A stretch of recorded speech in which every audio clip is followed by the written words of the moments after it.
Welcome to the channel out of syllabus with Kalaijothi Paramparai. நான் உங்க independent teacher. இந்த news paper series day 2 GK இன்னைக்கு எதை பார்க்க போறோம்னா வக்பு வாரியங்கள்லாம் என்னதான் பார்க்க போறோம். இன்னைக்கு நான் டாப் நியூஸ் வக்பு வாரியத்திற்கு புது உறுப்பினர்கள் நியமிக்க கூடாது என உச்சநீதிமன்றம் அதிரடி உத்தரவு அப்படி சொல்லியிருக்காங்க. இந்த நியூஸ் கிட்டத்தட்ட ஒரு 6 மாசமா இந்த வக்பு சொத்துக்கள் வக்பு வாரியங்கள் இந்த பிரச்சனை பத்தி வந்திருக்கு. இது என்னன்னா வக்பு சொத்துக்கள் அப்படிங்கிறது என்னன்னா எப்படி இந்துக்கள் வந்து கோயில்களுக்கு தானமா வந்து சொத்து வழங்குறாங்க, அதே மாதிரி முஸ்லிம்கள் வந்து சொத்துக்களை வந்து கொடுக்குறாங்க இல்லையா, அதுதான் வந்து வக்பு சொத்துக்கள் சொல்றாங்க. சோ அதை மெயின்டைன் பண்றது அந்த வக்பு வாரியம்.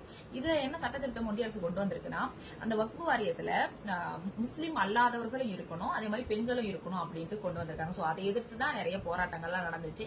சோ இதுக்காக எல்லாத்தையுமே தாண்டி அவங்க அந்த சட்டத்தை வந்து ஏற்றிட்டாங்க. குடியரசுத் தலைவர் ஒப்புதலோட சட்டமா ஆகியாச்சு. சோ ஆன பிறகுமே இந்தியா ஃபுல்லாவே நிறைய கலவரங்கள்லாம் டெய்லி இந்த நியூஸ் வந்துகிட்டே தான் இருக்கு. உச்சநீதிமன்றத்துல நிறைய வழக்குகள் தொடர்ந்திருக்காங்க. அதுல ஒரு 5 வழக்கு மட்டும் எடுத்து விசாரிக்கிறாங்க.